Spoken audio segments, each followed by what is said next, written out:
Hello and welcome to Shep Rambles, where I am Shep and I tend to ramble about what? Anything and everything. It is that time again. It's about a month late, but I've been busy, as you know, getting my computer repaired. Let's go ahead and let's kind of go over the August-September channel update of KILR Television. So, well, we know Flight Simulator 2020 is out, and I've been working really hard to get my i7 computer restored. I had been using this computer over 2 years ago, and back to the beginning of when I started my YouTube channel. So 2 years ago, the processor had went out. I thought it was just the processor. It turns out it was the motherboard too. But I got those replaced. And I have an RTX 2070 Super inside the machine, along with all new drives for Windows 7 and Windows 10, and just what, 2 8-terabyte drives, which is going to give me plenty of space to put all the flight simulators on there, so that way I can get some more of this content out there for you.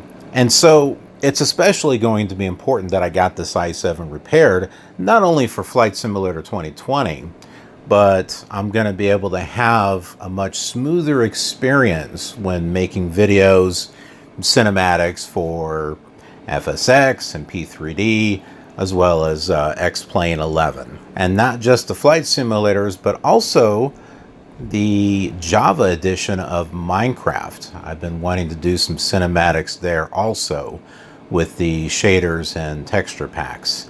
And well, now that I got the machine fixed, I'll be able to do that. So let's talk about the community. The KILR community, it continues to grow every week. I've been checking the analytics, and it absolutely amazes me. Every week, we have people joining our wonderful community that we have here, and I think it's a very special community. So I want to give a special thanks to all of you. I can't thank you enough. I enjoy being an entertainer and a content creator. Filmmaking, video production, it's something that I've been wanting to do for a very long time, and it's great to be able to get back to that and be able to touch people's lives from all over the world in a very positive way. I've been working really hard with this station, as well as doing streams over on Twitch. There's been some times where I've kind of backed off a little bit because, well, I was either working on things or there were some things happening in real life and I just kind of needed to step away a little bit. But other than those instances, I've really been putting a lot of effort into the channel, into the streaming. I had also started doing streaming on YouTube to try to attract more people over here to our community. And I'm really trying to do the best that I can to turn this from a hobby into a self-sustaining career.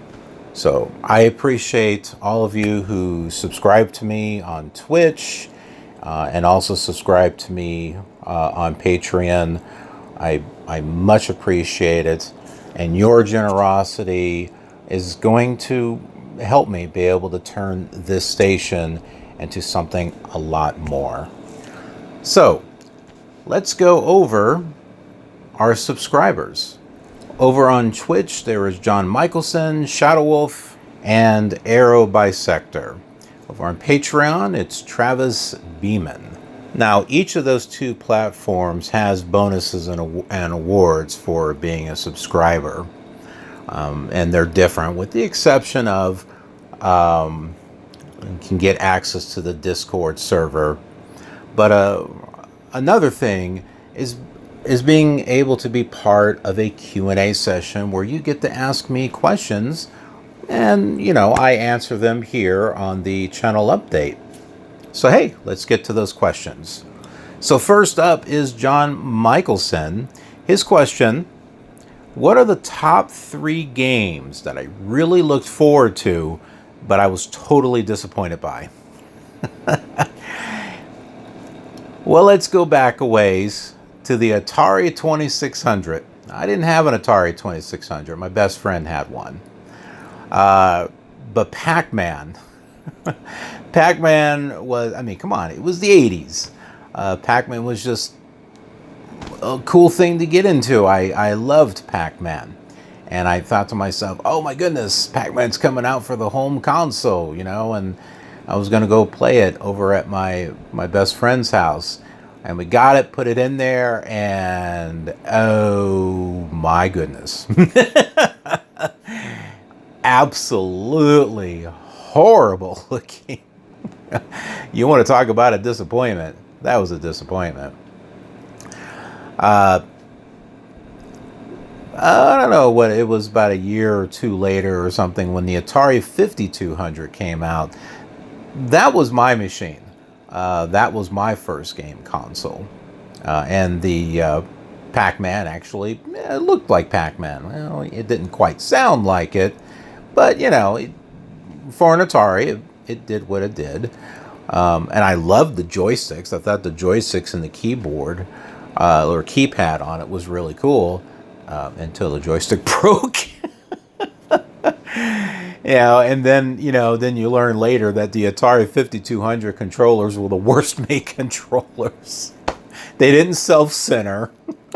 They were practically garbage. So another game that I looked forward to, but I was disappointed by, was Space Ace for the Commodore Amiga. Space Ace is that Laserdisc game done by Don Bluth, Sullivan Bluth. It was a follow-up to Dragon's Lair. If you don't know what Dragon's Lair is, man, go do your history. Go look up your history. Come on, you're a gamer. You should know what Dragon's Lair is. But Space Ace came after that, and I loved Space Ace. I thought Space Ace was great. And I learned it was going to come out for the Amiga. I'm like, oh, great, I can play this at home. Well, it came on floppies. I don't know how many floppies it was, 6 or 7 floppies or something crazy. A lot of the scenes were really shortened, and it hardly had any in there at all. And they did come out with a sequel called Borf's Revenge, I think, which gave a few more scenes. But and waiting on the floppies to load, it's like you'd put it in there and it would load up, and it would get to the next scene,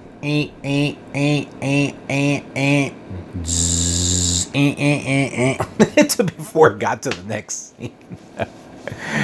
And I kept wondering, how long is it going to take before this floppy fails on me? Back in this day, the Commodore Amiga didn't really have a disk drive, a hard disk drive, that is. It just wasn't popular at the time.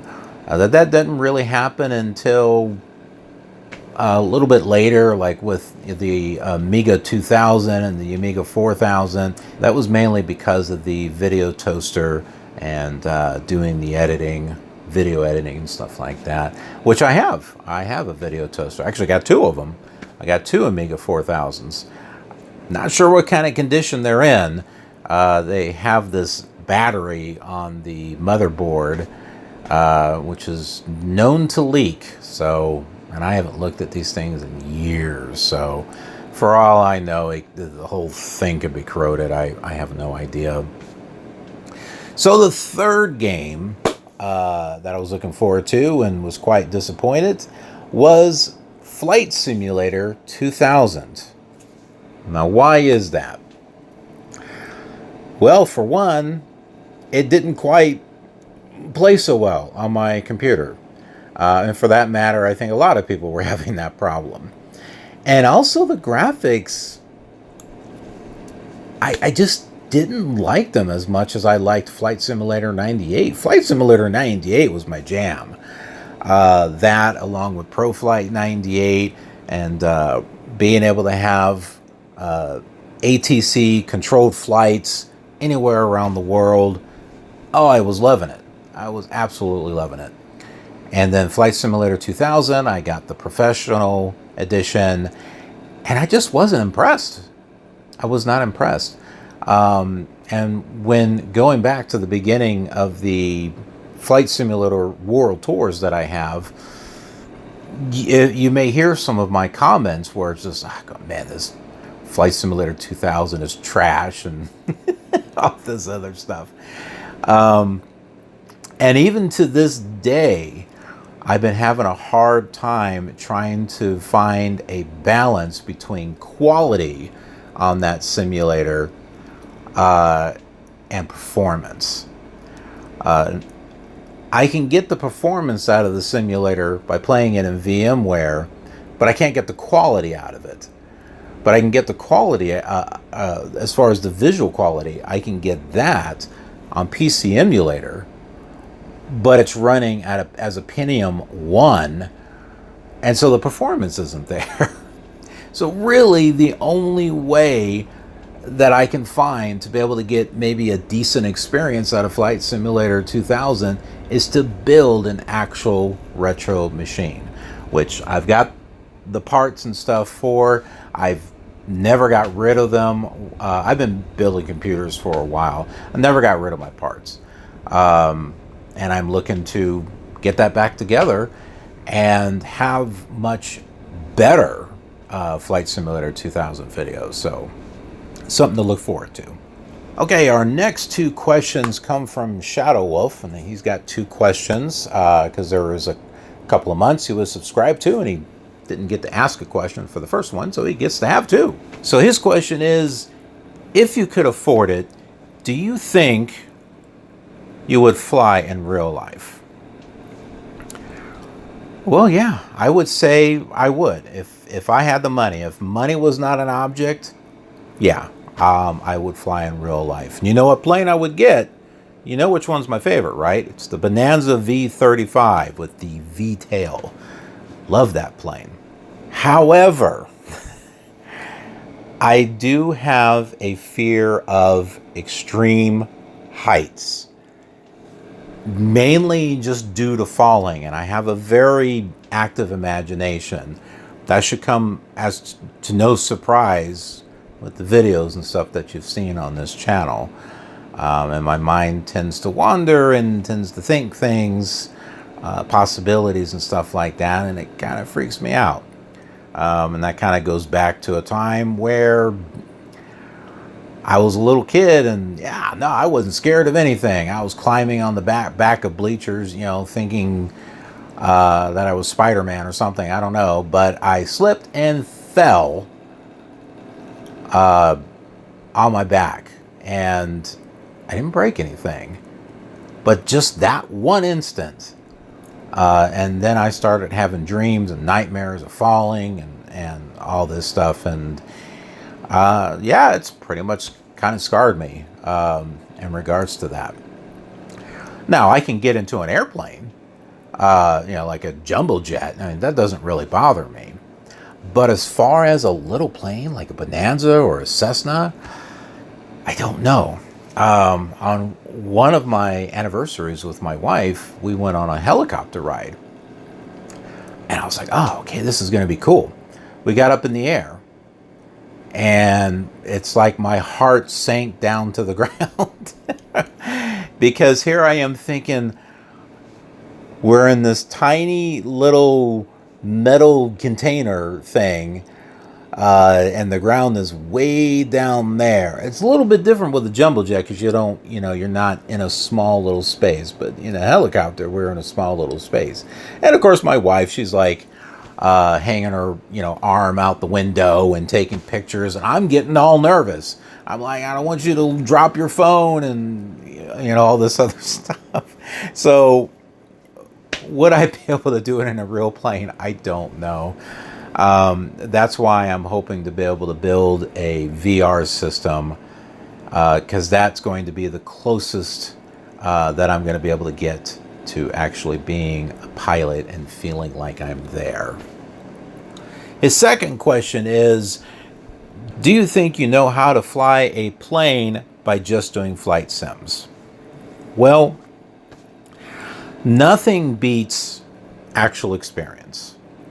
Yeah, I can do tons and tons of hours on a flight simulator, but doing something in real life is completely different, because there's so many variables and stuff that can happen out there, things that you don't expect.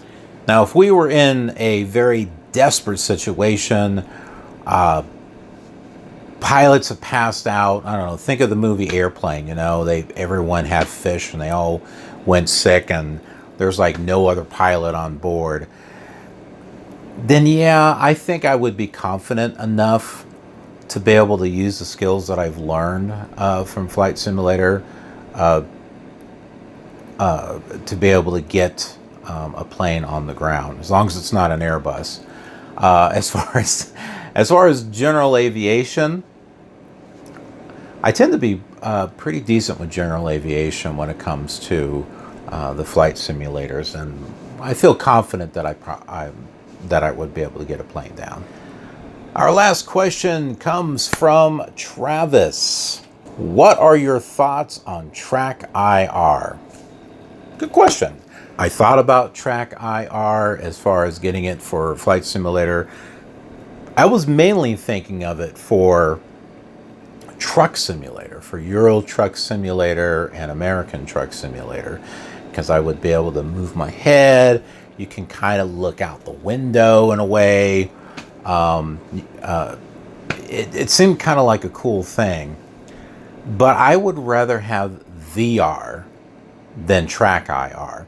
And also, too, something that has always had me wondering is, your monitor is like right here in front of you, right? I mean, you might have like a couple monitors, or maybe you got three. And the Track IR is tracking your head movements.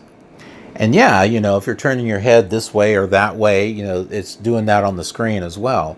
But if you're looking this way, you're no longer looking at the monitor. So I don't know, it kind of defeats the purpose in a way. Or you look over your shoulder, you don't see a monitor over there. So it's, I don't know. Those are the kind of things that that were kind of going through my head. But VR, on the other hand, you can turn all the way around and, you'd be able to see the aircraft. So that's my opinion. I would rather have VR than Track IR. Great questions. Thank you for your questions. Those were fun to answer. So let's go over some other channel updates. This month, September of 2020, marks the 2-year anniversary of KILR Gamers World Tour. It's the one that features all the various flight simulators where they're flying the same flight plan as much as they possibly can. Some areas are not covered, so they kind of go in a different direction. But for the most part, they try to follow the same flight plan, which allows you all to take a particular flight and look at it with all the different simulators, and it's the full flight. And it's kind of a fun thing, and you may think, oh, I wonder what this actual flight looks like on this simulator. How well did they do it back then? Or, oh, this brings back so many memories, things like that. And it all started with the Commodore 64. Why? I don't know. That was my first flight simulator. Was Sublogic Flight Simulator 2 for the Commodore 64. And I just had it in my head that I wanted to kind of relive the memories that I had from flying city to city and west coast to east coast and back. And I thought to myself, how cool would it be if I did a video series about that and put that on my YouTube channel, so that way other people could enjoy it as well. You know, I don't have to keep it to myself. And that turned into adding another simulator, Flight Simulator 98, because I love Flight Simulator 98. And then I added FS9 and FSX, because FS9, when FS9 came out, Flight Simulator 2004, I was like, wow. It's like, this is the simulator I've been waiting for. So I had that and FSX, and then I had recently got into X-Plane at the time, which was kind of like another wow moment for me. Well, not much of a wow as, you know, the Flight Sim 2020. I mean, that's a pretty big wow. But it started off with those simulators, and then I decided, why don't I go in there and do some of these other simulators as well? Flight Sim 5, which I had that one, and I kind of flew that around too. It's just it doesn't have a whole lot of coverage on Flight Sim 5. But that's okay. I found custom content, I created content, you know, whatever I needed to do to make sure it was flying, you know, around the same airports.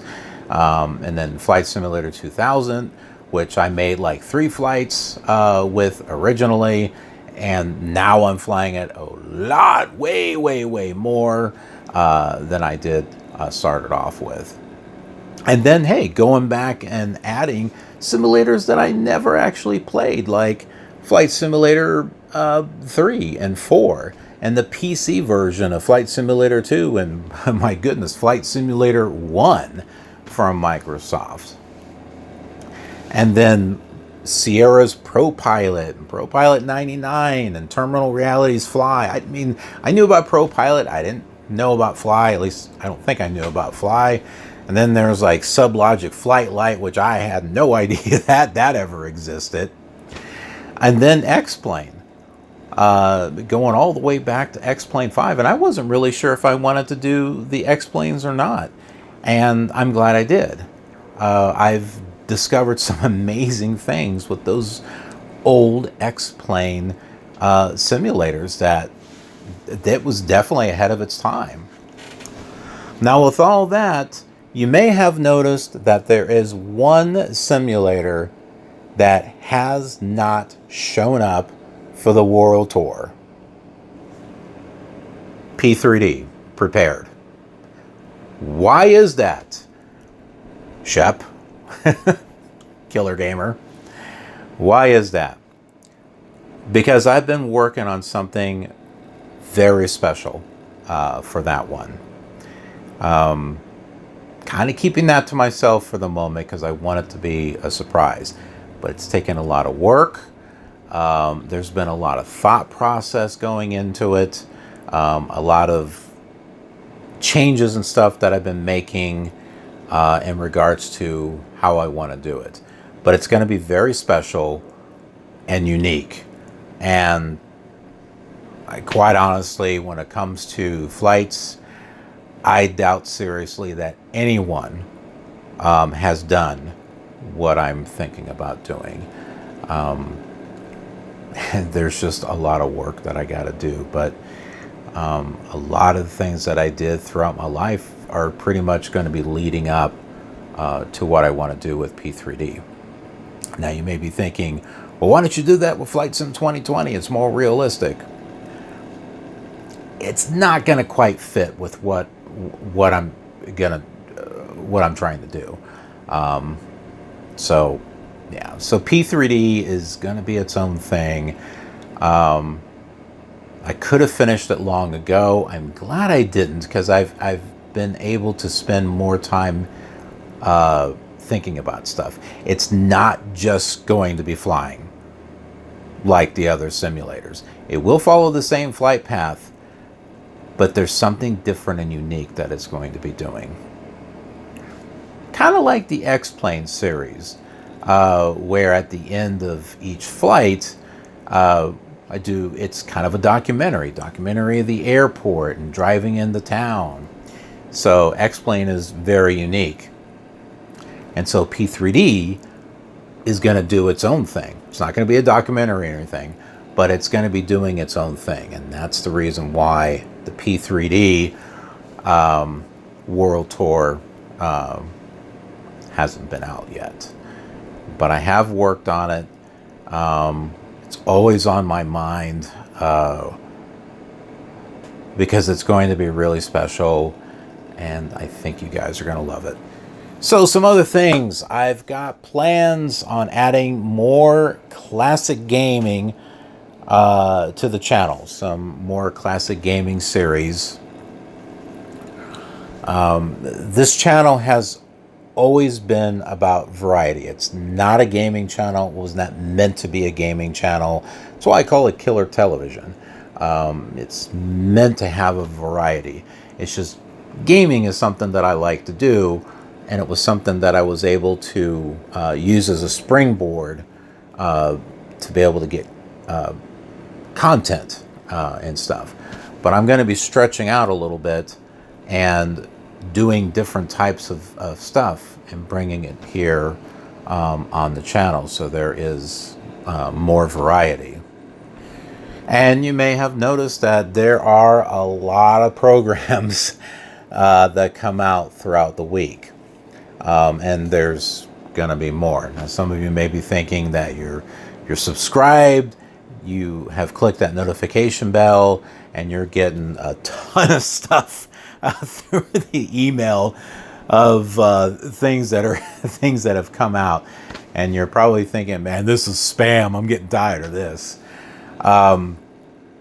But I hope you'll stick with it. I think the notification bell, those notifications are really important, because I do have a lot of content that comes out, and every day is a different theme, and something may come out that may catch your interest. And if you miss it, trying to find it later might be kind of hard. I have all the videos in playlists. So everything is in a playlist. But like I said, there's a lot of videos on the channel. And the idea that I had, I mean, the reason why I call it KILR Television is because, well, it's kind of like, you know, a television station. A television station that has a variety of programming throughout the day and throughout the week. Now, I'm not going to have something every single hour. That's kind of crazy. But I'm trying to get a lot of content out there, trying to, you know, catch people's attention. You know, they can come take a look at it. You know, not everyone's going to like everything that I do, but I'm hoping I can attract some people from, you know, this area, and this area, where they can come to the channel, and hopefully they'll become part of the community, and then they might see something else that they like, and then, you know, share it with, you know, the friends and family, and say, hey, check this out, look what I found, you know, and bring more people here, and make the community grow even bigger. Another thing that I want to do more of is Shep Rambles. So, you know, this series right here, which literally I do anything and everything, such as station updates. I try to keep things fun. So fun news, something that can help brighten your day each morning. Well, it's morning for me. Might be afternoon for you, or evening, depending upon where you're at. But you know, I want to have some fun content out there that's not necessarily gaming, but something that you can watch. That's not very long, you know, somewhere 5-10 minutes. I know I got some other stuff that's long, such as this video. This one's long. But, you know, something fun that you can turn on and take a look at, you know, and before you go to bed or go to work or whatnot, you know, and things that are informative as well. So I've been looking for fun articles on science and technology, uh, sci-fi television and gaming, food, finance. I look at all that stuff, but I stay away from politics. The only time that I might touch upon politics is if it's something really important. Something that caught my attention to where I'm like, you know what? I think my viewers are going to want to know this. But other than that, I stay away from it. There's too much anger and hatred and bigotry and racism around politics, and I don't know about you, but I'm tired of it. I'm tired of hearing it. I'm tired of seeing it on all these YouTube channels where, quite honestly, it seems like clickbait to me. You know, misery loves company, right? So you got all these YouTube channels that are just whining and complaining. Doesn't matter if they're right or left or whatever the case is, but it attracts more people and they get more and more viewers. And well, that's not what this channel is about. This channel is about a place that you can come to get away from all of that stuff. A fun place, a fun, safe place that you can come to. You can bring your family. You don't have to worry about curse words or any of that type of stuff. You know, because some channels out there, you know, it's like, oh, this seems like a fun channel, and then, you know, like a few F-bombs drop. You're like, ah, really? You know, and you've got like your 5-year-old or something, you know, with you. Exactly what, you know, what you want, right? Or you have a church leader or someone that's over hanging out, and you know what I mean? It's like, you know, you don't want to be in that embarrassing situation. So with that in mind, I am open to suggestions on the type of content that you would like to see. I don't think of this as just my station. I think of this as our station. This is a station as a community that we can build up together. Something that's going to be amazing. Something that you'll be able to look back on and say, you know what? I was there way back then, and I helped contribute to help make it bigger. Whether if that's just watching, you know, videos and inspiring me to keep doing more, or going to the live streams and, you know, chat with me, interacting, or, you know, going out and sharing it with your friends. And even for those of you that are, you know, able to be generous with finances and support me on Patreon or whatever. I mean, there's just so many ways to be able to support me and the channel. You know, and one of these days you'll look back and say, wow, I was there long ago. But yeah, you know, I think of this as a channel that together we can build. Something that we can be proud of as a community, as a KILR community. And I gotta tell you, this has gotta be one of the best communities on YouTube. I feel honored and blessed that you're all here with me. I've been to other channels. I see the kind of comments and remarks that are all, you know, all over the place. Of course, we don't have 1 million people coming over here to the channel, and maybe someday we will. But, you know, I look at the comments on these videos, and we do have our regulars that comment often on videos, and I'm always looking forward to reading those. And another thing too, back when I was a young lad,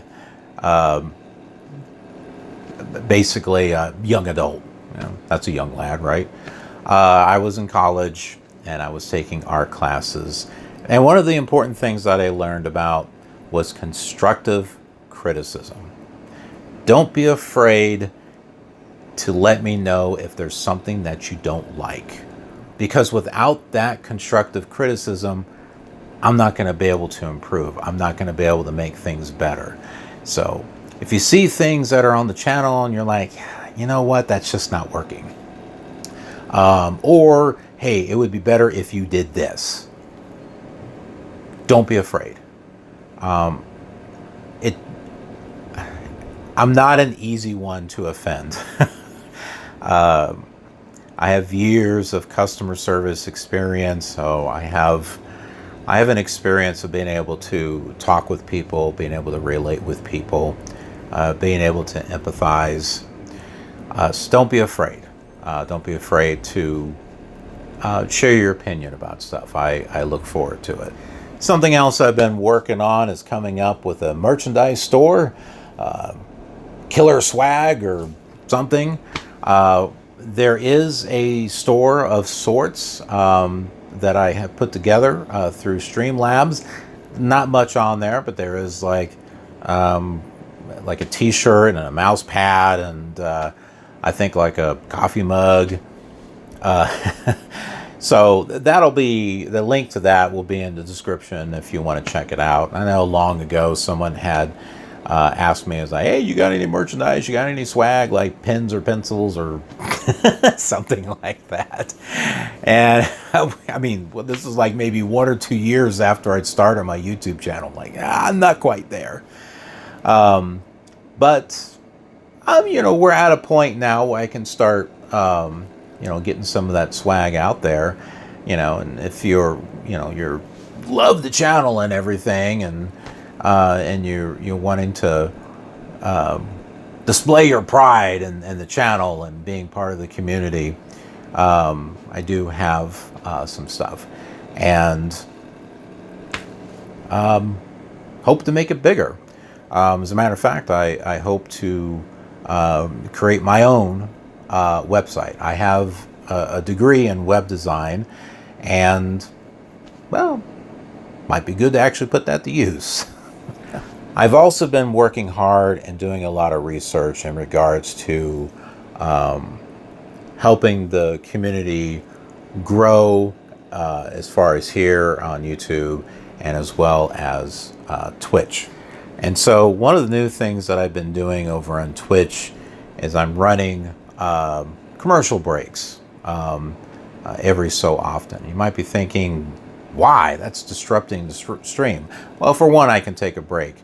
But the most important thing is there's going to be advertisements no matter what. And that's not my choice. I don't have a way to be able to turn that off.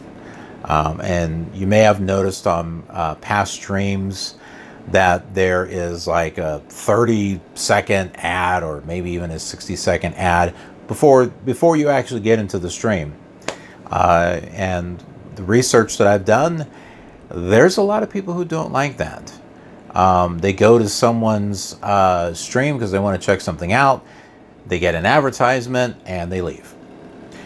But if I play ads later on in the stream, then what it does is it gets rid of those pre-roll ads at the very, you know, when someone first joins.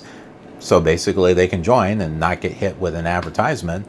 And once they're on the channel and they're enjoying what they're watching, well, then hopefully they won't mind when, you know, there's a 30 to a 90 second little break time before coming back and continuing that stream.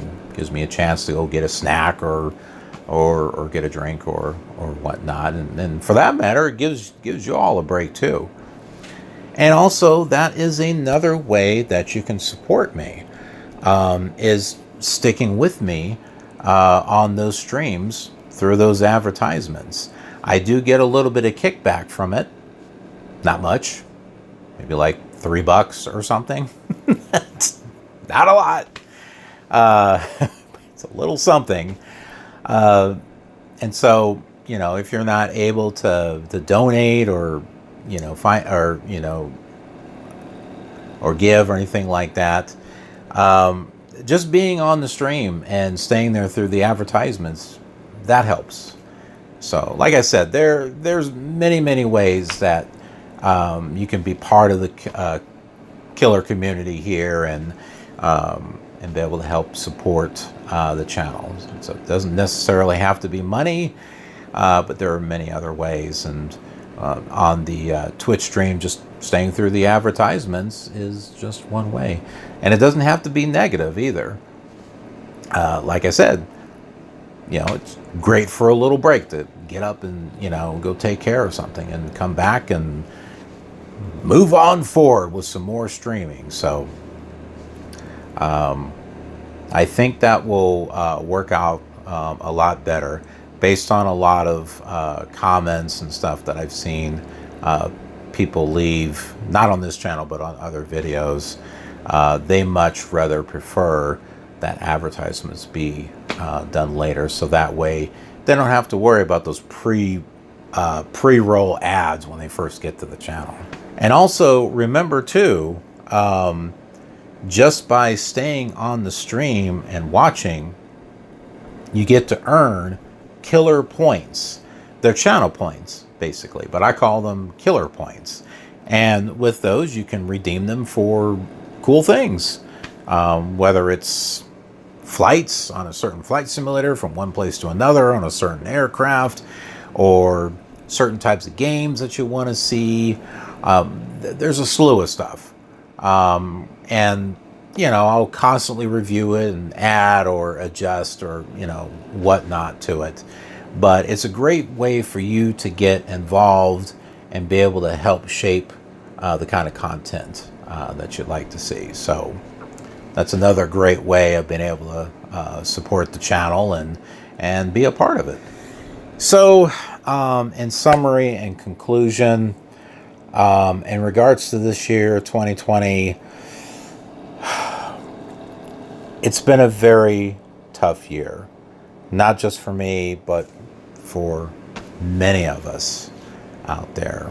Many of you out there are going through challenges because of everything that's going on this year. And I'm doing my best to blaze a path to the future with the station. Something that's going to be able to help you make it through your day. As an entertainer, I want to be able to bring out the best content that I can for you, because there's a lot of channels out there that just have garbage. I mean, we talked about that earlier.